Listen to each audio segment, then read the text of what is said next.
Olá, novelover! Eu sou Esdras e este é mais um vídeo do seu canal sobre teledramaturgia aqui no YouTube. Se você é novo por aqui, seja muito bem-vindo. Se também é um apaixonado por teledramaturgia e tudo que envolve este universo, aqui é o seu lugar. Aproveita e já se inscreve no canal. Assim você não perde mais nenhum vídeo a partir de agora. Ai, como eu tava com saudade de dizer isso! Gente, quase 3 meses. 3 meses afastado do canal por forças maiores, mas agora estou de volta para um vídeo sobre as minhas impressões das primeiras semanas de Vale Tudo. Não me convidaram para essa festa pobre, que os homens armaram para me convencer. Daqui a pouquinho, depois da vinheta, não sai daí.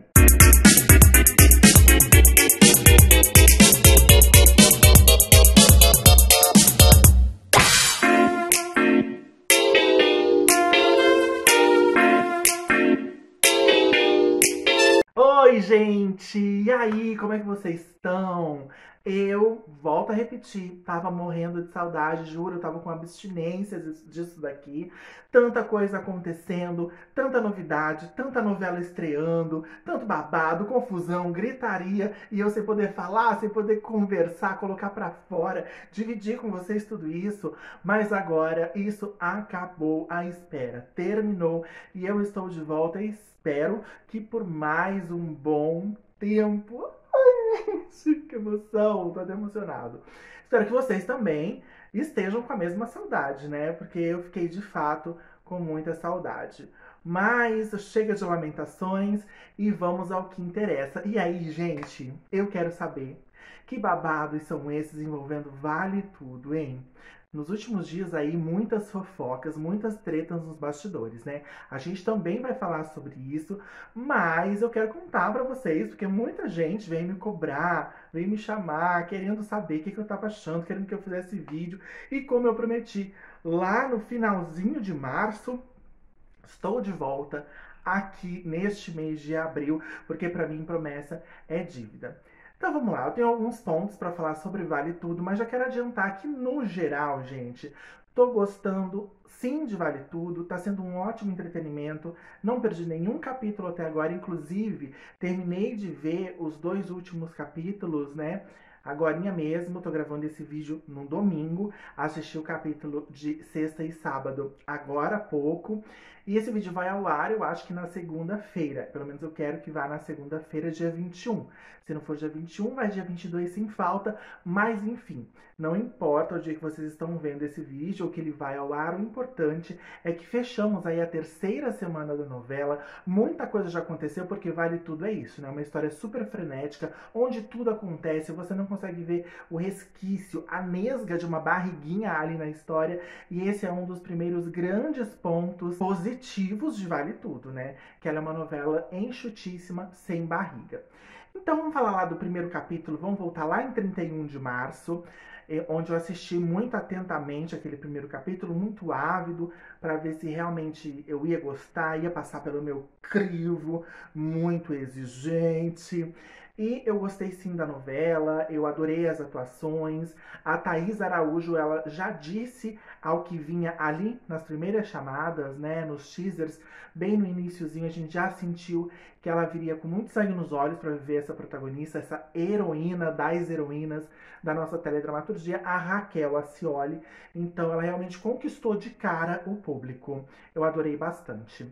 A Bela Campos tapou a boca de muita gente também naquele primeiro episódio. Eu acho que ela deu conta do recado. Mas a gente vai falar um pouquinho sobre essa atuação dela ao longo aí dessas semanas, das cenas seguintes. Mas focando ali no primeiro capítulo, eu não me lembrava exatamente, né, de todos os detalhes do primeiro capítulo. Eu posso dizer que assisti a novela na íntegra original há pouco tempo, eu acho que faz, sei lá, uns 3, 4 anos, eu assisti na pandemia em 2020. Eu nunca tinha assistido a novela completa, e aí eu fui muito voraz ao assisti-la, eu maratonei ela, eu acho que em tempo recorde. Eu já comentei com vocês que eu sou uma pessoa muito lenta para maratonar novela, Eu posso passar, às vezes, até um ano para finalizar, que é o que está acontecendo com Pátria Minha, que eu já comecei há muito tempo, e agora que eu tô chegando na metade, mas Vale Tudo eu acho que eu terminei em 4 meses, se eu não me engano, e pra mim realmente isso foi muito rápido. E assim, é uma novela impecável, com atores incríveis, atuações impecáveis. Ali foi um panteão de estrelas, né? Regina Duarte, Glória Pires, Antônio Fagundes, Beatriz Segal, Renata Sorrah, Reginaldo Faria, Natália Duval, Natália Timber, aliás. Então, assim, muita gente, né? A gente vai ficar aqui a noite inteira falando sobre esse elenco. Então, tudo muito impecável, um texto assim inspiradíssimo do Gilberto Braga. Então, realmente, a internet chiou bastante, criticou bastante. Teve a turma do deixa disso, vai ser uma porcaria, vai ser uma temeridade. Teve a turma da curiosidade, eu sou da turma da curiosidade. Já gostei mais de remakes do que eu gosto hoje, principalmente de histórias que eu não conhecia. Conforme a gente vai ficando velho, né, o tempo vai passando, a gente vai conhecendo mais as novelas antigas, né? Os remakes de hoje em dia já conheço muito bem os originais, né? O que é o caso de Pantanal, Renascer e agora, especialmente, Vale Tudo. Então a gente fica um pouquinho receoso porque a gente acaba pegando um carinho muito grande, um sentimento de muita afetividade por aquelas histórias e a gente fica reticente porque a gente acha que refazer a história é matar a história original e não é nada disso. E a gente fica cobrando que os atores, né, as interpretações, o texto seja tão maravilhoso quanto o original e é difícil. Ou ele vai ser melhor ou inferior. Igual, eu acho muito difícil. Mas, aí o que eu fiz? Eu fui ver lá o primeiro capítulo bem atentamente e eu não resisti. Assim que eu finalizei o primeiro capítulo, eu fui assistir o primeiro capítulo do original. E algumas coisas eu achei um pouco diferente, porque o primeiro capítulo da original começa já com a briga, né, o atrito ali entre a Raquel e o marido Rubinho, onde os dois se agridem, ou melhor, ele agride ela e ela não revida. E aí, na versão do remake, começa no aniversário da Fátima, né? E aí essa briga entre o Rubinho e a Raquel, onde tem um revide ali, onde a Raquel revida, e eu sabia que isso ia acontecer, porque para modernizar a história, a Raquel não podia ser agredida passivamente, né? Embora seja uma coisa perigosa de se fazer, isso já foi comentado em outras redes, né? Sobre ser muito perigoso uma mulher que é agredida pelo marido revidar, porque ele pode fazer algo muito pior com ela, enfim. Mas ali é ficção, então a gente tinha que ter esse embate de uma forma mais empoderada. E aí, começa então com o aniversário da Fátima e depois tem esse flashback. Eu confesso que eu prefiro a narrativa da original nessa questão, porque aí a gente vê ela terminando o casamento, ela chegando na casa do pai, e depois a gente vê aquela filha desde criancinha com aquela cara de insatisfação, né? Com aquela vida. Então a gente já percebe que é uma menina insatisfeita com aquilo, e aí ela vai crescendo no aniversário dela de 21 anos no original, tem aquela explosão ali de querer ir embora, de não gostar de pobreza, enfim. No remake, como já começa no aniversário, ela já começa adulta, com aquela cara de poucos amigos, não tem muito essa referência de desde criança ela ser uma menina enjoada e tal. Então, eu acho que a Manuela quis dar uma mudada ali, algumas pessoas gostaram muito. Eu, particularmente, prefiro a narrativa da primeira versão, ali no primeiro capítulo. E aí, uma outra cena do primeiro capítulo que eu fiquei muito triste, porque eu não achei tão impactante, né, quanto a versão original, eu esperava muito por essa cena, foi a cena da discussão sobre ética e honestidade no Brasil entre a Maria de Fátima e o avô dela, o seu Salvador. E foi naquele momento que eu entendi que não dava mais para fazer comparações. Então eu acho que eu entendi isso muito rápido. Tem gente que ainda não entendeu, que ainda continua fazendo comparações entre a original e o remake. E eu pensei, cara, sempre vai ser muito inferior a essas cenas mais impactantes, onde a Maria de Fátima faz tudo, né? A Glória Pires, ela tem embates incríveis e ela carrega nos embates, sei lá, pelo menos 50% da cena, às vezes até mais, 60, 70. Enquanto que a Bela, a Maria de Fátima, ela é uma personagem que ela tá o tempo inteiro na novela. Eu acho que ela só sai de cena no momento que ela vai pra lua de mel com o Afonso, depois ela volta, ela continua meio que sendo a força motriz da novela, né? Então ela tá o tempo todo em cena, então ela tem muitas cenas, muitas falas, então ela precisa ter muita firmeza, muita segurança, e muito pique. E isso a gente já percebia que a Glória tinha desde lá de muito jovem, né? Já a Bela é um fato que ela não tem, ela é fraquinha nesse quesito. Então, para segurar essas cenas mais potentes e justamente as mais impactantes, que mais reverberam na nossa mente, ela não dá tanta conta. Ou dá conta, mas não tem o impacto que a gente sentia aqui no peito quando a gente via na versão original, e a gente ainda sente. Então, a partir daquele momento, eu falei: não, não vou mais comparar. Eu vou curtir essa interpretação da Bela, eu vou curtir essa atualização da Manuela, porque, apesar desses detalhes que a gente sente muita falta nas cenas de impacto, de embate, etc., a novela ela tá muito bem feita, gente. Ela é muito boa, ela é muito gostosa, porque a história é universal. Se a gente for pensar em teledramaturgia, em dramalhão, a história da filha ambiciosa que tem vergonha da mãe humilde e que humilha e que esconde a mãe, e depois a mãe ela se dá muito bem, ela enriquece e a filha se arrepende ou não se arrepende ou fica muito pior, muito mais vilã. Essa história da rejeição da filha pela mãe, uma sendo vilã, outra sendo a mocinha, é uma coisa que prende demais. Então, e o Gilberto, ele transgrediu isso, né? Ele pegou esse clássico do dramalhão, já inspirado em um filme dos anos 40 ou 50, se eu não me engano, chamado Mildred Pierce, né? Que no Brasil ficou conhecido como Almas em Suplício, e ele pegou aquele mote ali da mãe com a filha, transformou em uma novela que parou o Brasil, que foi um escândalo de boa, e ela continua sendo muito boa. E a Manuela, ela tá sendo sutil, ela tá respeitando muito, isso eu acho muito importante.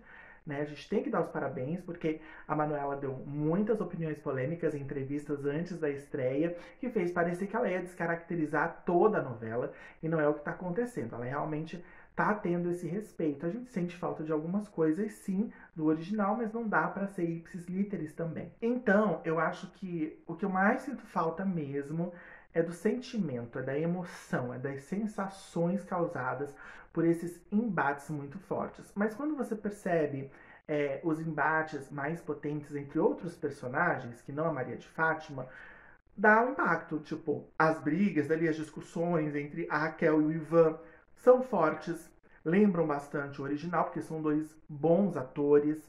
Eu acredito que quando a Odete Roitman entrar em cena, a gente também vai ter embates incríveis entre a Odete e a Raquel e outros personagens mais gabaritados, mas realmente a Bela, ela compromete um pouquinho e a gente não vai ter, pessoal. Acho que isso é muito importante ficar claro. Não vai ter, não vão existir cenas tão impactantes quanto no original, quando se tratar de Maria de Fátima, agora no remake. A Bela Campos, ela não vai dar conta de passar isso. Então, assim, a gente vai ter que curtir de uma outra forma esses embates e esses impactos teledramatúrgicos da novela, né? A gente vai ter que curtir de outras formas, né? Então, pensando nisso, o meu grande conselho é: abstraiam Vale Tudo de 1988 quando estiverem vendo essa versão atual. Tenta esquecer. Depois que a novela acabar, a gente vai lá e rever, né, a original para matar saudades, porque só assim a gente vai curtir mesmo. Não adianta ficar assistindo e pentelhando. Ai, não era assim. Porque a Maria de Fátima não fazia isso. Porque a Glória fazia aquilo. Porque a Bela não sabe. Cara, a menina é super inexperiente, né? Entregaram um papel importantíssimo, enorme na mão dela. E ela tá fazendo como tá sendo escrito e conduzido. É uma menina que agora quer ser influencer, ela tá seguindo os passos que uma garota de 20 e poucos anos, que quer ficar rica, seguiria se fosse hoje em dia, né? Embora o destino da personagem, a gente sabe que vai ser o casamento com o Afonso que ela vai conseguir. E aí sim as coisas vão desenrolar, eu acho que mais parecidas, né, com o original, mas ainda assim a Maria de Fátima vai ter grandes cenas, né, depois de casadas, e aí vão exigir mais ainda da Bela. Então eu espero que a Bela melhore, mas se ela não melhorar, tá tudo bem, porque a novela é ótima e tá sendo muito gostoso de assistir. Uma coisa que eu tava percebendo é que até a trilha sonora de Vale Tudo, eles modificaram muito pouco. Tem muita versão das músicas originais nesse remake. E parece uma trilha muito consistente. Quando eu falo consistente, é porque depois que parou de ser lançado, né, as trilhas sonoras de novela, eu sempre acho as trilhas muito capenga. Parece que elas não primam pela emoção, que elas não casam com a história, que elas não contam uma história ou não contam a história junto com a novela. Parece que esse cuidado ficou um pouco de lado. E dessa vez, no remake, não. Mesmo que não seja lançada uma trilha oficial de Vale Tudo para comércio, né, ou para colecionador, parece que tá tudo muito cuidadoso de pegar as músicas, encaixar. Eu tô ouvindo, às vezes eu tô só ouvindo a novela, fazendo alguma coisa, lavando uma louça, e eu escuto tan tan tan tan tan tan tan tan tan tan. Isso aqui, oh, oh. Cara, mesmo sendo um remake, mesmo eu sabendo que eu não vou ver a Regina Duarte gritando sanduíche da Raquel na praia, sendo a Thaís, aquilo se encaixa muito com aquela Raquel, com aquele cenário e com 2025. E eu tô achando primoroso. Agora, eu quero falar um pouquinho pra vocês o que, que eu tô achando das interpretações de cada personagem, quem tá bem, quem tá mal e quem tá ali no meio termo, ainda não disse a que veio. Então eu vou contar pra vocês. Vou começar aqui por ela, que eu já comentei, que tá maravilhosa, que é a Thaís Araújo. Eu acho que dispensa muitos elogios, né? A Thaís Araújo é incrível, já falei em outro vídeo, não era, nunca foi a minha escolha para Raquel, mas acho que foi uma escolha acertada dentro dos parâmetros que a emissora quer seguir e que a história quer ser desenhada hoje em dia. Sendo uma atriz negra, né, uma personagem negra, não poderia ser outra que não a Thaís Araújo ou a Camila Pitanga, uma grande estrela negra que nessa idade, né, da Thaís, a gente tem poucas, né? A gente tem muitas estrelas negras mais velhas, outras muito mais jovens, mas nesse patamar aí de Thaís eu só consigo pensar na Camila, então eu acho que dentro desse parâmetro foi a melhor escolha mesmo, e ela tá dando o nome como já deu diversas vezes em várias personagens, mas agora com um adendo, porque a Thaís é muito conhecida por ser pé frio nas suas novelas das 8 horas da noite, né? Ou melhor, das 9. Desde A Favorita, poderia dizer, né? Ela não era uma protagonista, mas era uma personagem de destaque, mas não se destacou, né? Porque era um núcleo coadjuvante e o João Manuel Carneiro não se destaca muito por seus núcleos coadjuvantes. Depois veio Viver a Vida, que foi um fracasso retumbante na época. Ela foi massacrada, a Thaís, por motivos super errôneos. Tanto que hoje em dia ela é bem elogiada, né? Na reprise, as pessoas estão reconhecendo que ela fez um bom personagem, que ela tirou leite de pedra ali, que não tinha muito o que fazer. Mas também a novela foi fracassadinha, foi uma das novelas mais fracas do Maneco, ela não teve muita sorte. E recentemente em Amor de Mãe, das 3 protagonistas, a Vitória foi a que ficou mais apagada ali, né? Regina Casé roubou todas as cenas, a Adriana Esteves também virou uma grande vilã, e a Vitória, que era a personagem da Thaís Araújo, ficou ali na rebarba, né? Sem muita função da metade pro final. Então a Thaís ela é conhecida por ser meio pé frio nas novelas do horário nobre, mas agora eu acho que ela vai tirar a barriga da miséria e mostrar que o problema nunca foi ela, porque ela sim é uma excelente atriz. O problema foi o texto, o momento, a personagem e nunca ela, porque ela arrasa. Então, Thaís de Raquel Acioli está primorosa. Aí também nós temos o Renato Góes, esse homem belíssimo, tá arrancando suspiros aí de todo mundo. Eu acho o Renato Góes muito bonito, muito sexy. Não é o meu preferido do elenco masculino, mas tá deixando as pessoas aí enfurecidas com seu nariz protuberante, né? E com o seu Ivan Meirelles. Eu não botava fé. Eu achava que ele combinava demais com o César, tanto que no meu primeiro elenco, assim, pensado, foi pro César. Eu queria que ele fosse o César. Adoraria que fosse, mas não rolou. Ele ganhou o protagonista e eu tô impressionado, gente. Eu ainda me impressiono com o Renato fazendo o Ivan, porque não é que ele só tá fazendo bem o papel.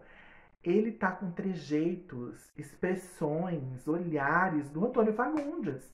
Eu fico chocado como esse homem conseguiu essas nuances para parecer tanto o Fagundes em cena. né? Eu já li em alguns lugares que ele deve ter estudado demais a versão original, visto muitas cenas com o Fagundes. Eu acho que não tinha nem necessidade dele se esforçar para imitar o Fagundes, digamos assim. Eu não acho que é uma imitação, porque é tão orgânico ele fazendo o Ivan, que é ele fazendo o Ivan. Só que ele fazendo o Ivan com o jeitinho do Antônio Fagundes, eu acho bonito. Eu encaro isso como uma homenagem e não como uma cópia mal feita, porque ele tá muito bem. E nos embates com a Raquel ele tá ótimo também. Essa última discussão que eles tiveram lá na pousada em Paraty, porque a Raquel não queria ajudar ele a ir na festa, a encontrar o Marco Aurélio. Eu achei ele excelente. E eu não lembrava, gente, que a Raquel era tão chata nesse nível, sabe? Então, peguei um rancinho da Raquel ali, mas amei a discussão dos dois. Renato Góes tá ótimo e é gato e tá tudo certo. E aí eu quero falar também do Alexandre Nero. Essa listinha aqui, gente, primeiramente é só dos que estão muito bem em cena, tá? Então o Alexandre Nero no Marco Aurélio, gente, eu não esperava outra coisa, também não era a minha escolha, mas eu sabia que ele ia arrasar, porque o Alexandre é excepcional, puta de um ator, com perdão da má palavra. E como vilão ele arrasa, né? Com um adendo que ele tem ali um humor que o Reginaldo Faria não tinha, né? Eu não via nenhum tipo de sarcasmo, nenhum tipo de humor no Reginaldo. E eu acho que o Reginaldo ele é um ator muito cínico, assim, ele tem um cinismo, ele faz bem essa coisa, mas eu não via no Marco Aurélio. Eu sempre vi o Marco Aurélio muito sério, né? E o Alexandre tem dado um toquinho a mais, assim, de comicidade. Teve uma cena entre o Nero e o João Vicente de Castro, que ele fala do isqueiro de estimação, que tem um valor sentimental, e é um isqueiro de ouro, e o Marco Aurélio tira o maior sarro. Eu adorei aquela cena. Juntamente com o Marco Aurélio ali, que faz uma dobradinha com ele, tem o Luiz Lobianco vivendo secretário, o Freitas, e eu acho que tá ótimo. Eu adoro o Lobianco também, ele é incrível. E já na primeira versão tinha essa dobradinha dos atores, mas eu acho essa melhor. Eu acho que o Nero com o Lobianco vai dar muito caldo. Falando em dobradinha, claro que eu não vou deixar de elogiar muito aqui a Karine Telles e a Belize Pombal na pele das secretárias da TCA, a Aldeide Candeias maravilhosa e a Consuelo. Gente, a Karine, quando ela foi anunciada, eu achei que o papel era muito pequeno para ela, porque eu acho ela uma atriz fabulosa, uma atriz muito grande. E eu acho que ela sempre merece papéis de muito destaque. E a Lília Cabral, quando fez ali na versão dela, ela se destacou porque ela era uma atriz pouco conhecida. Ela era uma atriz muito coadjuvante, a Lília, ainda em 1988. Então, para uma atriz pouco conhecida ou que faz mais coadjuvantes e tal, a Aldeide era um papel grande, mas para uma atriz já que fez uma carreira imensa no cinema e até na televisão, tem papéis assim muito fortes, como a Karine, eu já achava a Aldeide um pouquinho menor. Mas tá tão bom, sabe? Eu acho que. Eu não sei se é impressão minha, ou não sei se é a Karine que enche a tela quando ela aparece, mas a sensação que eu tenho é que ela tá tendo mais tempo de cena. Não sei se eu tô errado. A coisa dela ser monocromática eu gosto, mas eu queria que ela fosse monocromática mais em outras cores também, não só no rosa e no roxo. Eu queria que ela usasse verde, eu queria que ela usasse vermelho, azul, preto, branco, sabe? Sempre monocromática, mas com cores diferentes, não no mesmo tom. Mas isso é só um detalhe, um gosto pessoal. E eu acho que ela tá arrasando. Eu amo a Karine Telles, gente. Eu amo. E a Karine Telles é uma atriz de papéis muito densos, né? E esse papel é muito leve. A Aldeide é leve, do início ao fim da novela. E ela tem muitos momentos também, muitas coisas acontecem com ela. Lá pro final, ela fica meio que repetitiva, mas ainda tem cenas ótimas. Já era muito bom com a Lilia e eu acho que vai ser melhor ainda com a Karine. E falando da sua companheirona ali, a Consuelo, que tá excelente, né, na pele da Belize Pombal. A Belize também é uma atriz que vem de vários papéis dramáticos que a gente conheceu recentemente. Em Renascer, em Justiça. Dois, né, gente? Falei vários, mas é que a atriz é tão boa que a gente acha que são vários papéis. Mas foram dois papéis muito fortes na novela e no seriado do Globoplay. E aí a gente vê ela num papel mais leve, também cômico, embora ela seja um pouco mais séria, né? E mais rígida que a Aldeide, como era a original da Rosane Goffman. Ela tá ali no núcleo mais leve mesmo. A gente poderia chamar de núcleo cômico? Não sei, porque eu acho que as duas é um excelente exemplo de que se pode fazer graça e ter muito humor em uma novela sem necessariamente ter um núcleo cômico, escrachado, que fala piada o tempo todo. Então elas são leves, têm os seus problemas, os seus dilemas, as duas personagens, mas são leves, levam a vida assim. E as duas fazem um contraponto perfeito uma com a outra. A peruquinha da Belize Pombal tá uma graça. A boquinha que ela faz assim, ó. Eu amo quando ela faz aquela boquinha, é muito legal. E assim, adorando. E a Belize Pombal, junto com a sua família, que eu achei que eu não ia gostar, porque mudou, né? No original, ela era irmã do Jarbas e tia do André e da Daniela. Agora é uma família de esposa, marido e filhos. E ficou muito legal. O Leandro Firmino tá ótimo. Eu adoro esse ator.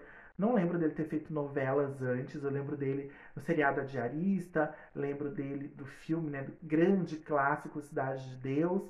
Gosto muito dele. Acho que ele tá ótimo, ele é divertido, é gostoso de ver as cenas dele. E o André, um gato, o Breno Ferreira, tá lindo, tá mais bonito do que em Beleza Fatal, eu acho. E a menina que faz a Daniela, eu também gosto bastante. Já tinha gostado dela em Justiça 2, quando ela fez ali par romântico com o Paiva. E acho que ela tá uma graça também, adorando essa família. Aí agora a gente vai falar da nossa querida Cherie, a Solange Duprat. A Alice Wegman, gente, tá uma luz, tá um sol, né? Tô adorando, adorando a interpretação dela. Ela tá moderna, ela tá bacana, sem ser pedante, sabe? Eu lembro que uma coisa que me incomodava na história da Solange, lá em 88, e ainda me incomoda um pouco agora, mas eu compro mais porque eu acho que eu entendo mais essa personalidade dela ser uma mulher muito esperta, né, e enxergar longe as coisas, mas ela é basicamente boa. Ela é uma mocinha que não é uma mocinha chata, embora muita gente fale besteira, esteja falando besteira aí na internet, chamando ela de chata. Talvez eu me identifique porque eu seja chato como ela, não sei. Na questão de cobrar que a Maria de Fátima procure um emprego logo, enfim. Mas o que me incomodava o fato dela ter convidado a Fátima para morar com ela, tipo, muito rápido, mal conhecendo a garota, né? Mas por compaixão mesmo, né? Por pena mesmo. E não saber quem ela é foi um grande erro da vida dela. E ela precisava, ok, mas é sempre perigoso, né? Na vida real a gente tem muito cuidado com quem a gente vai chamar para morar com a gente. Então eu já tinha achado esquisito lá em 88, dessa vez eu também achei, mas eu entendi naquela conversa das duas ali no banheiro, quando a Fátima é dispensada do teste e a Fátima se faz de vítima, eu comprei muito mais a credulidade da Solange com relação à história da Fátima do que lá em 88. Enfim, é isso. Eu gosto muito da Alice, adoro o fato do tema dela ainda ser faz parte do meu show. Acho essa Solange ótima, claro que não é uma Lídia Bronde, mas é uma gracinha nossa Cherie de 2025. E aí já falando do nosso Afonso também, ai gente, eu prefiro, tá? Prefiro meu Afonso maravilhoso de 2025, gato, meus atores preferidos da atualidade, que é Humberto Carrão, milionário, gato, gostoso, charmoso.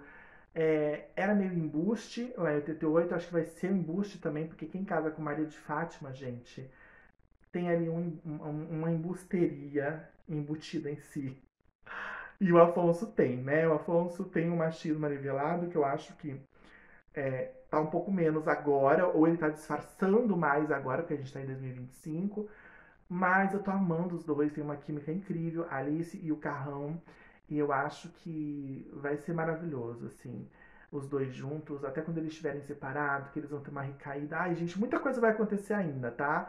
Tô gostando demais do Afonso, do Carrão em cena, tá ótimo. Já que a gente tá nesse núcleo, vamos falar dos coadjuvantes também, tá? Dos muito coadjuvantes, como o Sardinha, gente. Que era o Otávio Miller na primeira versão, que eu não achava graça nenhuma naquele Sardinha. Achava ele totalmente sem função. Agora o Sardinha tem uma função, pelo menos, que é mostrar beleza pra gente. Mostrar beleza e sensualidade pra esse povo. É isso que o Lucas Leto faz na pele de Sardinha, que é um gato, gente, estiloso. Aqueles conjuntinhos dele, maravilhosos. Eu amo isso. Porque na versão original só a Solange tinha estilo, nessa não. Todo mundo que trabalha na Tomorrow tem estilo. E o Sardinha é muito estiloso, muito gato, tudo de bom e hétero por acidente. Ele tinha que no mínimo ser bissexual, tá? Pronto, falei, tô leve. O Matheus Nastergaile, gente, tá uma graça, ele é uma graça, ele passa essa coisa do amigo carinhoso, querido, bondoso, que vê o lado bom das pessoas em tudo.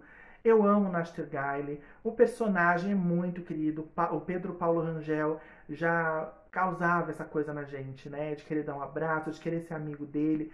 Eu só fico chateada pelo Matheus, porque ele vem de um personagem, não é que ele seja parecido com o personagem dele em Renascer, que foi o Norberto, mas lembra muito que era dono de venda também, tinha um bar também. Então, são muitas coincidências. São dois remakes, são dois donos de bar, são dois amigos do protagonista. Então, assim, ele tá virando a orelha oficial dos remakes da Globo, né? Eu acho muito pouco pra ele. Então, eu espero que nessa versão a Manuela mude algumas coisinhas ali, além de ter mudado a sexualidade do personagem, que na versão era um hétero e agora é um assexual. Eu acho que isso não faz muita diferença, a não ser trazer para o centro da discussão o que é a sexualidade. Então, isso vai ser interessante para quem ainda não conhece. Mas traga mais cenas impactantes, traga mais histórias, né, para o personagem, porque a Aldeide tem mais trama na novela do que o próprio Poliana. E eu acho que o Matheus merece muito, merece mais tempo de cena, merece falas longas, e eu torço muito para ele, e ele é uma gracinha, eu adoro o Matheus. E a gente tem também o Júlio Andrade, que é o Rubinho atual, aquele homem que é o protótipo, né, do Gilberto Braga em várias novelas. Ele sempre coloca um personagem que é extremamente sonhador, que vive um mundo de fantasia. E eu me identifico muito com esse tipo de personagem até certo ponto, que depois me cansa, né? Eu acho que a gente tem que sonhar, tem que devanear, sim, com os pés bem no chão. E esses personagens do Gilberto, eles extrapolam um pouco. Mas, no fundo, eles sempre são gente muito boa.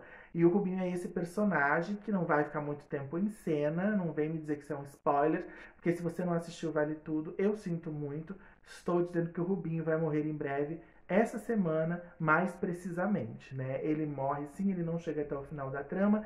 E o Júlio Andrade está ótimo, porque ele é um ator perfeito. O Júlio Andrade é perfeito. O Daniel Filho estava muito bem, mas o Júlio Andrade, eu ouso dizer que é melhor que o Daniel Filho, viu? Porque o Daniel Filho, ele era um showman, né? Ele atuava, ele dirigia. Mas o Júlio Andrade, ele foca numa coisa só que ele faz excelentemente bem.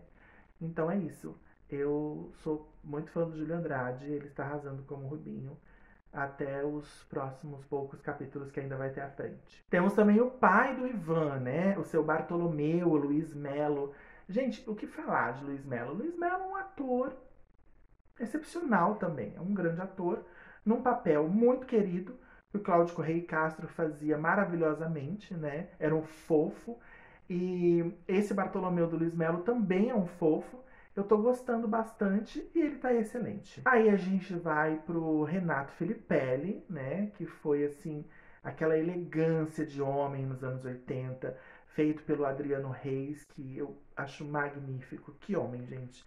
Adriano era um homem de porte, de beleza, de voz, assim, muito, com muita presença, né? Muito impressionante, muito charme. O João Vicente não tem tudo isso, mas o João Vicente é uma graça de pessoa. A gente está acostumado com a persona do João Vicente. Ele é um cara super de boa, ele é um cara super desconstruído. E eu acho que o personagem precisa disso, né? Então acho que encaixou muito bem o Renato Filipelli no João Vicente. E tá ótimo, ele tá ótimo. Gosto muito do Renato Filipelli, da atual Vale Tudo também. Temos a personagem Lucimar, que era um barato na primeira versão, que era feita pela Maria Gladys, né? E agora a gente tem uma Lucimar, não vou dizer completamente diferente, porque eu acho que é a essência da Lucimar, intrometida, sem papa na língua, bicuda, tá ali na Ingrid Geiger, que é uma atriz bem novata, né? Eu acho que é a primeira novela dela. Se eu não me engano, ela fez Malhação, também fez aquela série Segunda Chamada. Mas agora ela tá num papel que vai do início ao fim. A atriz é muito boa, só que é uma atriz muito mais jovem do que era a Maria Gladys na época. E com alguns draminhas que eu acho muito clichê. Então aquela coisa, ai filho amado, te amo, vou fazer tudo por você, seu pai tá devendo a pensão, e aí o marido que é porteiro. Eu acho meio meh, mas eu gosto quando nas cenas da Ingrid que ela aparece fazendo uma fofoca ou falando, sendo desaforada com alguém, eu acho ótimo, acho que ela tá muito bem. Então, acho que a gente vai ter cenas muito legais da Lucimar nessa versão. Agora, outra atriz, gente, que é super coadjuvante também, mas eu preciso falar, é a Letícia Vieira, né? Que tá fazendo a Gilda, equivalente ao personagem Gildo da primeira versão, que era feita por aquele amor de menino que era o Fernando Almeida. Fernando Almeida foi uma gracinha de ator mirim nos anos 80, aí ele cresceu na televisão, nos anos 90 ele teve papéis de adulto, e infelizmente ele foi assassinado no Rio de Janeiro, acho que perto da casa dele, não sei se ele morava numa comunidade, acho que não sei se por policiais ou por bandidos. Ele, não sei se ele tinha 30 anos, pelo menos era muito jovem, mas eu assisti novelas com ele e até ele ter seus 20 e poucos anos eu gostava demais. A lembrança mais forte que eu tenho do Fernando Almeida é na novela Livre para Voar, onde ele fazia o personagem Gibi, uma dobradinha ali com o Tony Ramos, que era uma graça, e depois lembro muito dele também em Vale Tudo como Gildo, que virou ali o menino, né, de rua, que a Raquel pega para cuidar, dá um trabalho. E eu lembro que os militantes, né, da atualidade, vendo a versão original, comentaram que era um trabalho de exploração infantil. Gente, uma bobagem essa discussão hoje em dia para falar de uma novela dos anos 80, onde isso acontecia demais.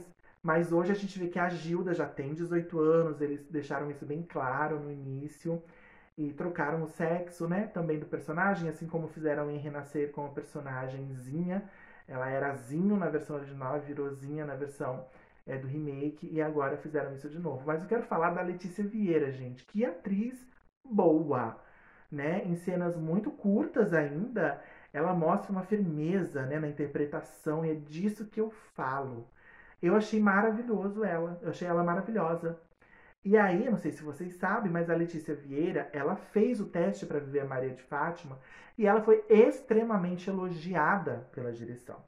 Mas a Globo queria uma influencer com muitos milhões de seguidores, por isso que a Bela foi escolhida. E não existe outro motivo, tá, gente? Aquele papinho do diretor e da autora no Fantástico dizendo: a gente viu o teste da Bela e não tinha mais dúvida, era ela. Não. A gente viu os números de seguidores da Bela e não tinha mais dúvida, era ela.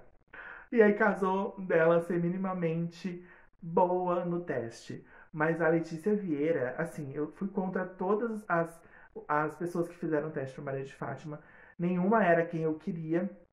Tinha duas que eu queria muito. Não sei se vocês lembram, quando eu fiz o vídeo, eu queria muito a Bela Camero. É a Bela Camero?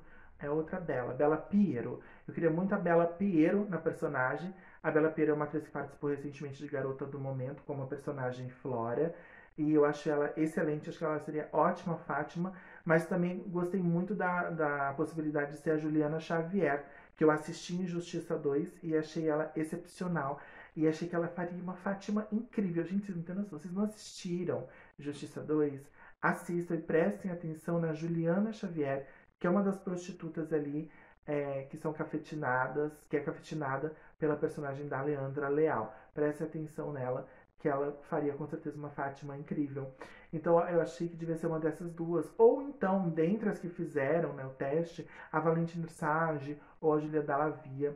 E aí falaram muito da Letícia Vieira. A Letícia Vieira, ela foi a protagonista de uma série da Rosane Svartman para o Globoplay, que ainda não estreou. A promessa é que seja esse ano, que chama Espécie Invasora. E eu não sei se vai ser mais esse nome, Espécie Invasora. Enfim. E é uma série sobre lobisomens e vampiros. Pensa, que delícia, eu amo. Com Alanis Gillen e um grande elenco. E ela é a protagonista. E aí fizeram um teste para ela fazer a Maria de Fátima e amaram ela no teste, só que ela perdeu. E deram a Gilda para ela, né? Como um prêmio de consolação, porque ela é tão boa que ela precisava ganhar alguma coisa. E ela ganhou. E eu acho que ela seria uma Maria de Fátima maravilhosa, tá? Pronto, falei, tô leve de novo. Porque eu sinto ela uma atriz incrível. Mas eu acho que tem que ser assim também, sabe, gente?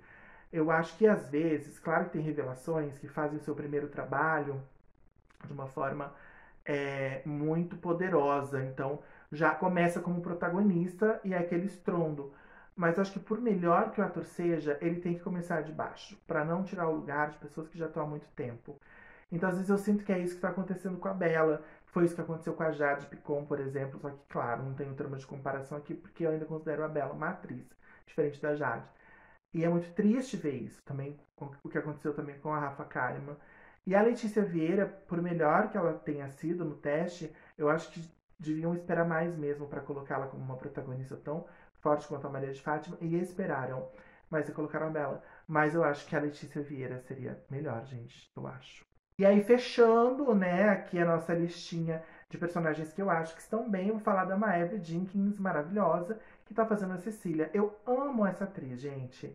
E é um bálsamo, um frescor ver ela ali vivendo a Cecília e saber que ela vai permanecer na novela até o final, porque o destino da personagem original era morrer, né? Ela morre num acidente de carro e dessa vez ela vai continuar. E vai ser um deleite assistir a Maeve Jenkins, que é maravilhosa sempre em qualquer papel. Agora, os atores que eu acho que não estão tão bem, ou que estão assim, mais ou menos. Ai, ai, vamos começar? Eu já vou começar pela Paola Oliveira. Gente, Paola Oliveira é o seguinte: o primeiro capítulo eu gostei bastante dela. Eu prestei atenção no olhar distante, sabe? Na primeira cena dela. Eu achei ótima. Só que eu não sei se vocês sabem, um segredinho aqui de gravações de novela. Quando você grava uma novela, você não grava em ordem cronológica. Você não vai gravar o primeiro capítulo no primeiro dia de gravação. No primeiro dia de gravação, você grava, sei lá, o 10º capítulo. O primeiro capítulo você vai gravar, sei lá, no 20º dia de gravação, vamos dizer assim. Então, o que, que eu imagino? Que a Paola ela começou de um jeito, e aí quando ela já estava muito bem, eles gravaram o primeiro capítulo e ela conseguiu passar, sabe? Toda aquela sutileza da tristeza, da melancolia, da angústia da Heleninha. Agora, com o passar do tempo, fica essa sensação de que a Heleninha é uma pessoa frágil demais, encostada demais, mimizenta demais, nhanhanhã. E eu acho que a Paola, ela tem aquela vozinha mais doce. Eu não sei, gente, eu não tô curtindo, sabe? Eu acho que vai ter uma virada. Eu tô esperando o momento da virada, que é o momento do primeiro porre da Heleninha, né? Que é quando a Odete chega ao Brasil e ela fica tão desesperada que ela acaba voltando a beber. E aí a gente tem uma cena muito maravilhosa. Tô me referindo à versão original, obviamente. Então eu quero ver como que a Paola vai se sair nesses momentos de bebedeira da Heleninha. Eu tô muito ansioso pra isso, não é nem pra achar engraçado ou dar risada, porque a Renata tem uma coisa que a Paola não tem, nunca vai ter, são atrizes diferentes, gerações, né, diferentes, idades diferentes e, né, com todo respeito, talentos diferentes, gente. Não vou comparar aqui Paola com Renata em termos de talento. Então, assim, eu fico meio reticente porque eu acho que a Paola ainda vai surpreender. Eu acho que a Paola ainda vai ter muitos momentos icônicos, né, de entrega mesmo. Mas até o momento eu vejo as pessoas, ai, a Heleninha não faz nada. Gente, mas a Heleninha, ela tinha esses momentos muito introspectivos no início da novela, né? Até ela começar a se soltar mais, até ela conhecer o Ivan, até a mãe dela voltar. Só que com a Renata era diferente, porque a Renata Sorrah, ela é uma presença muito forte. Então, mesmo fazendo uma personagem frágil, porque a Heleninha é frágil, ela tem uma presença poderosa. Então, a Renata, ela tem uma fala doce, um jeito doce, mas não parece um tati-bitati. Não parece uma coisa que você vai tocar nela e ela vai se quebrar. Ela parece uma pessoa frágil, realmente tentando ser forte. A Heleninha da Paola, eu acho que é isso. Ela é uma pessoa frágil que está acomodada na fragilidade, medrosa demais. Ela não parece estar tentando ser forte. É isso que eu queria falar. Eu acho que esse é o ponto. Então é isso que eu não estou curtindo tanto na Paola Oliveira até o momento como Heleninha. Vamos ver como é que vai ser aí os próximos capítulos. Aí, ainda no núcleo ali, Reutemann, né, a gente tem a Celina, vivida maravilhosamente, né, pela maravilhosa Malu Gali, que eu adoro, mas é a mesma, eu acho que incorre no mesmo erro da Heleninha. Tá muito calminha, muito tranquilinha, tá sem gracinha, e a gente achava já ótimo na versão original, porque era uma Natália Timber. A Natália Timber diz A, você já fica assim, ó, hipnotizado, você já come aquelas palavras de Natália Timber. né? Porque ela é maravilhosa. O gesto, o sorriso. Natália, Natália, né, gente? E aí a Malu, eu não sei, eu acho que tá todo mundo muito reprimido ainda, esperando a Odete chegar para realmente dar o nome. Se bem que nos últimos dois capítulos que eu assisti, eu gostei mais da Celina, sabe? Mais solta, no evento lá em Paraty, conversando com o Rubinho, conversando com a Raquel. Eu já achei ela mais leve, ela não tanto, ai, Heleninha não sei o que, Heleninha pra cá, Heleninha pra lá. Então acho que são personagens que não estou falando dos atores, que são muito bons, estou falando mesmo da atuação, né, de cada um, da performance de cada um em cena até o momento. E aí vou falar também do Eugênio. Gente, o Eugênio ele, pra mim tá sendo um desperdício, tá? Ele é um coadjuvante muito importante e vendo uma cena recente do Eugênio dizendo pra empregada Marina que o date dele ia ser a pipoca com o desenho animado, eu achei aquilo um desperdício, porque ali ele podia citar um filme. Ele podia ser cinéfilo novamente. Qual é o problema do Eugênio ser um cinéfilo? A Manuela Dias não conhece cinema, ela estava com preguiça de pesquisar filmes, de pesquisar diretores, sabe? De citar, de fazer referências. Pra mim isso é preguiça, gente. Só pode ser preguiça. Porque isso é muito do Gilberto Braga, né? Como ele adorava cinema e o Eugênio é muito inspirado nele mesmo, como ele já falou em entrevistas. Eu acho que para ele era super tranquilo, era super, né, natural, saía assim sem ele nem sentir as citações de filme. Eu acho que ele se deliciava escrevendo o Eugênio. Mas eu acho que a Manuela Dias, o Luiz Salem sendo um amigo pessoal dela, porque eu sei que eles são amigos, ela tem que se puxar e fazer alguma coisa pro Eugênio ter cenas marcantes, gente. Cenas que a gente vê e que a gente quer replicar depois na internet. Meu Deus, o Eugênio falou isso, o Eugênio é icônico. Tem que ter. O personagem é um mordomo. Mordomo é um prato cheio para pro autor escrever mil coisas, mil loucuras. Ele pode ser um mordomo misterioso, ele pode ser um mordomo escrachado, ele pode ser um mordomo psicopata. Gente, ele pode ser tanta coisa, sabe? Ele pode ser sério na frente dos patrões e ser escrachado na cozinha, sabe? E tá tudo muito tênue ainda ali. O Luiz Salem, eu adoro o Luiz Salem. Eu acho que ele ia dar conta, assim, do recado se tivesse bifão pra ele falar, sabe? Então eu sinto muito mesmo ele não ser mais um cinéfilo. Espero que a Manuela Dias ainda reveja isso e coloque algumas referências ali de cinema pro personagem. Mas ela já perdeu uma grande oportunidade. Então eu acho que o problema do Eugênio é esse, né? Um personagem desperdiçado e descaracterizado um pouco do original. E também tem o filho da Heleninha com Marco Aurélio, né? O Tiago, foi vivido pelo Fábio Vilaverde no original, agora é o Pedro Waddington, herdeiro aí, né? Da dinastia Waddington, filho da Helena Ranaldi. Meu Deus, o menino é a Xerox da mãe, como é que pode? Gente, olha, eu vou falar uma bobagem aqui, mas ele é a Helena Ranaldi com pênis. Porque o menino é a mãe, cuspido escarrado, como pode? Parece que eu tô assistindo Mulheres Apaixonadas. Que a Raquel tinha aquele cabelo curtinho em Mulheres Apaixonadas fazendo a Raquel, parece que eu tô vendo a Mulheres Apaixonadas quando eu olho pra ele. E assim, gente, o menino é muito cru, né? É a primeira novela dele. E assim, eu já vi gente tirando muito sarro. Nossa, como ele é ruim. Ele é bem ruinzinho mesmo em algumas cenas. Às vezes ele se perde, assim, dá um sorriso meio falso. Mas no geral, eu não acho que ele tá horroroso.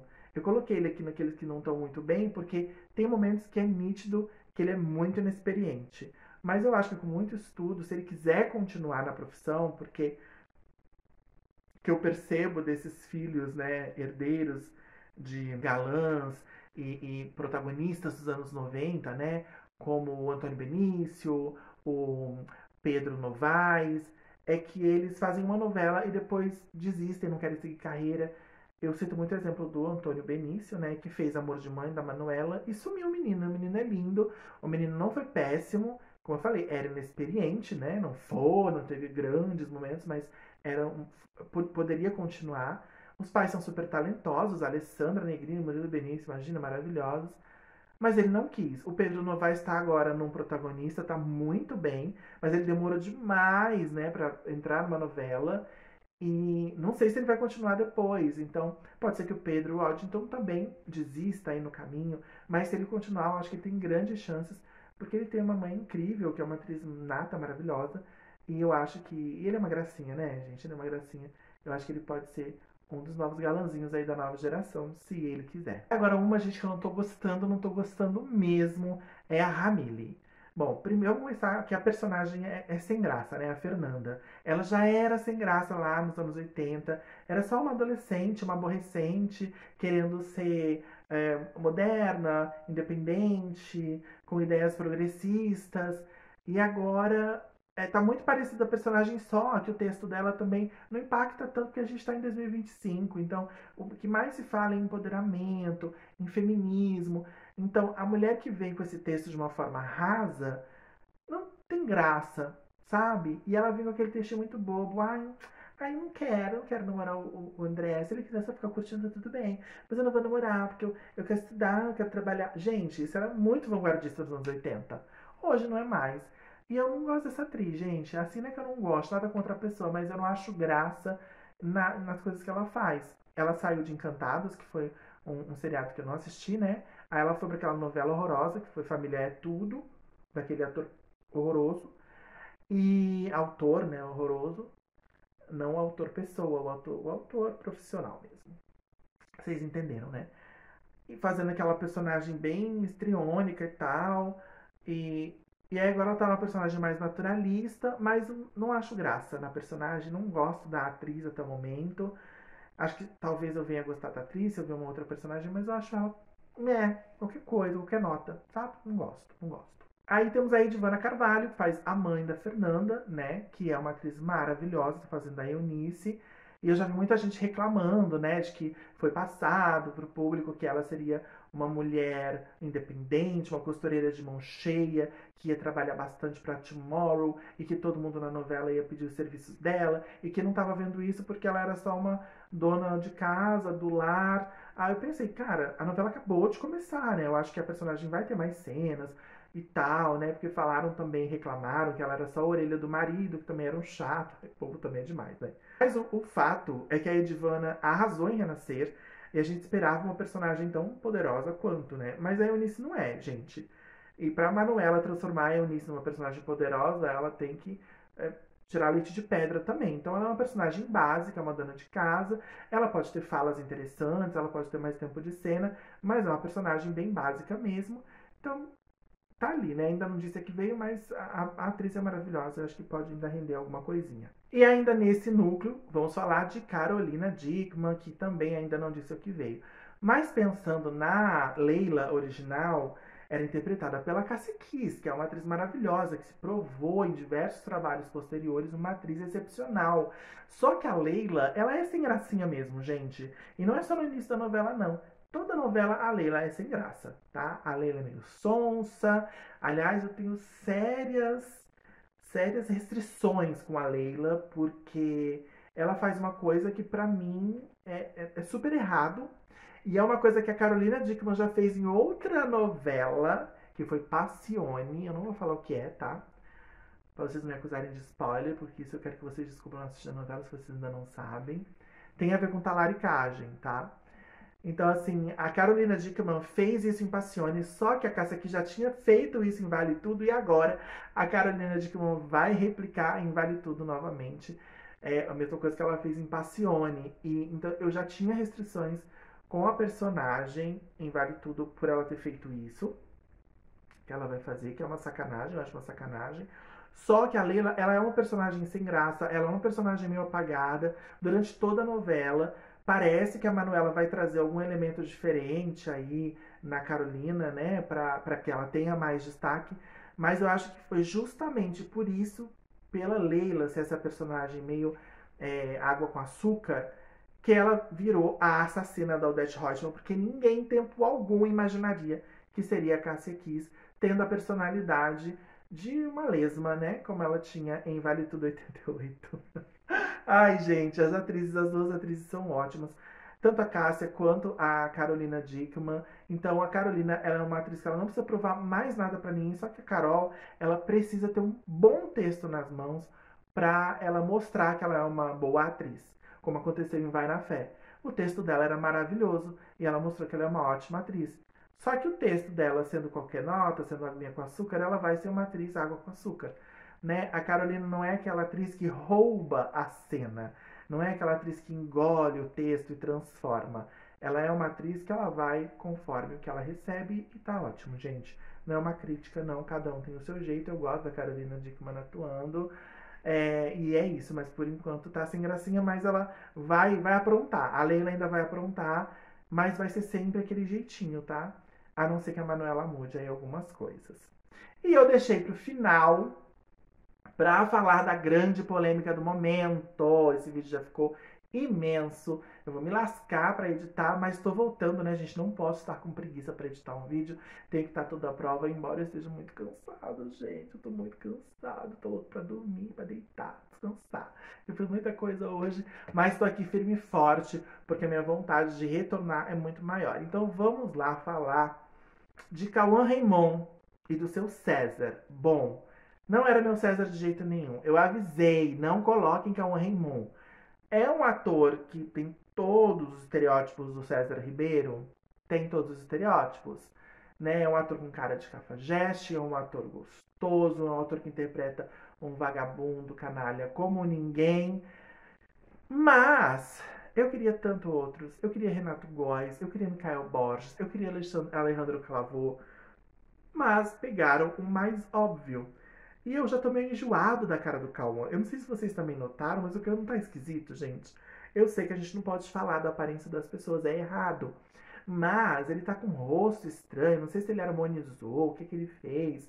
Ele malhou, está malhando muito, né? Para aquele corpo dele ficar mais enrijecido, os músculos mais protuberantes. E aí ele fica mais gostoso e mais desejável como um bom mexer, ainda que aposentado, em final de carreira, né? Mas assim, o Cauã Raymond, sei lá, primeiro que eu acho que ele não tá essa beleza toda. Eu acho que o último trabalho que foi muito agradável de assistir dele pra mim foi Um Lugar ao Sol. Eu achei que era um trabalho diferente, ele tava muito bem. Depois veio Terra e Paixão, que é um trabalho que eu não acompanhei, mas eu achei aquela coisa do fazendeiro também, é, sei lá, muito. Sabe que quando o personagem encaixa muito com o ator, eu não gosto muito. Eu gosto quando o ator ele sai da zona de conforto dele. Então aquele fazendeiro rústico é um personagem que combina com o Cauã, com o jeito, com o physique de rolho dele, né? Assim como o César também combina bastante. Só que o Cauã, ele tá numa fase estranha, né? Assim, eu assisti a um episódio de The Masked Singer Brasil esse ano, em homenagem às novelas, e ele participou, né? Ele foi convidado. Eu achei ele assim, meio, sei lá, meio mal educado, meio grosseiro em alguns comentários, sabe? Assim, meio.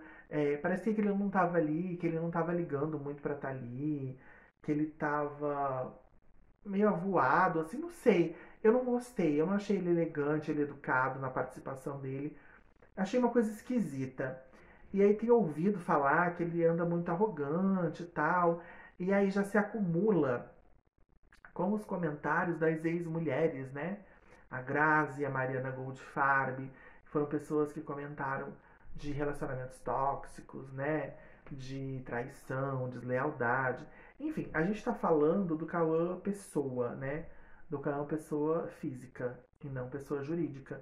Mas parece que ele levou o Cauã pessoa física ali para os bastidores e teve aquela treta ali com a Bela Campos que até hoje, até agora, eu não tenho muita certeza se isso realmente aconteceu, se é uma treta real ou se é uma treta encomendada para causar mais burburinho e trazer mais marketing e visibilidade para Vale Tudo.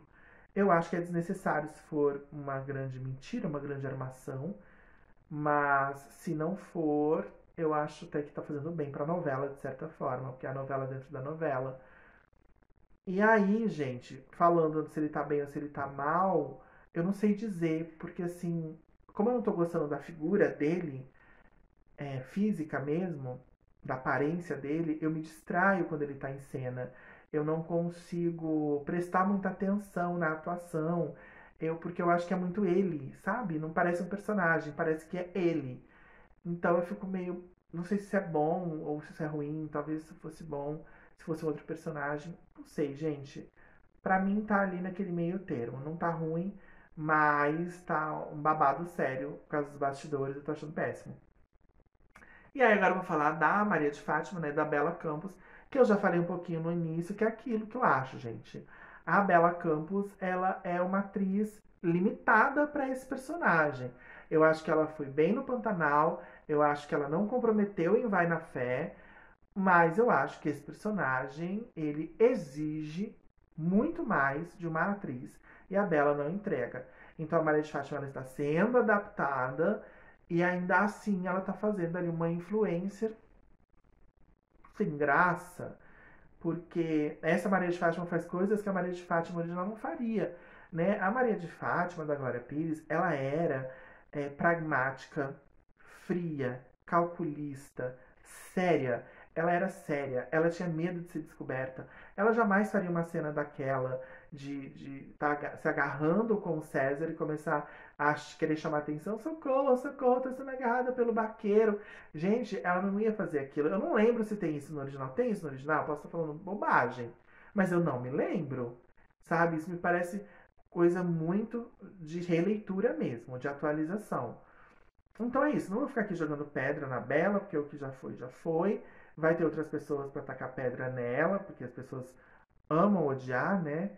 Haters gonna hate.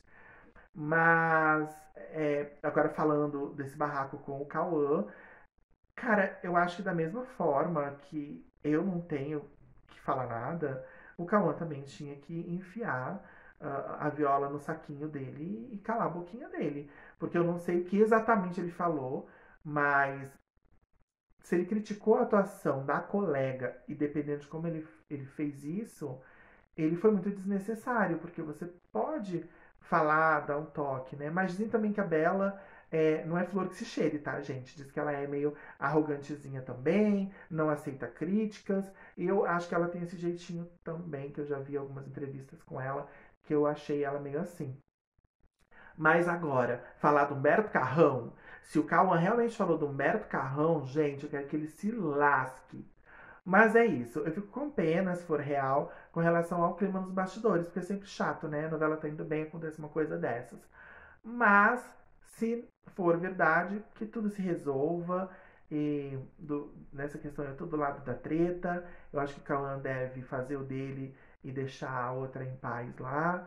E não querer dar piti, né? Ah, e pediu pra sair da novela. Também não sei se é verdade, tem muito boato, né, envolvido quando acontecem essas coisas. Mas é isso, gente. Gostaram do vídeo? Eu vou ter que terminar aqui porque ficou gigantesco. Mas essas são as minhas opiniões sobre Vale Tudo. Tô gostando, vou continuar assistindo. Muita coisa pra acontecer ainda. Vou voltar aqui ainda pra falar mais de Vale Tudo, eu acho. Pelo menos mais uma vez, com certeza. E aí, conforme for dando vontade, eu achar que é relevante, eu volto também. Mas teremos vários vídeos nos próximos dias sobre outros temas, tá? Aguardem, eu vou tirar a força do meu âmago para poder gravar para vocês, porque tá difícil trabalhar e ter que manter isso aqui, mas agora eu vou manter. Descansei por muito tempo. E é isso que eu achei de Vale Tudo. E você, me conta tudo nos comentários. Eu quero muito ler tudo que vocês têm para dizer, gente. Vem aqui matar as minhas saudades, por favor, nos comentários. Deixa o like, compartilha. Se você tá chegando agora, se inscreve no canal, que eu tô retornando depois de alguns meses agora, mas tem muita coisa de muito tempo aí nesse canal para você conhecer, para você fuçar. Então fica muito à vontade, se inscreve e a gente se vê no próximo vídeo. Um beijo, tchau!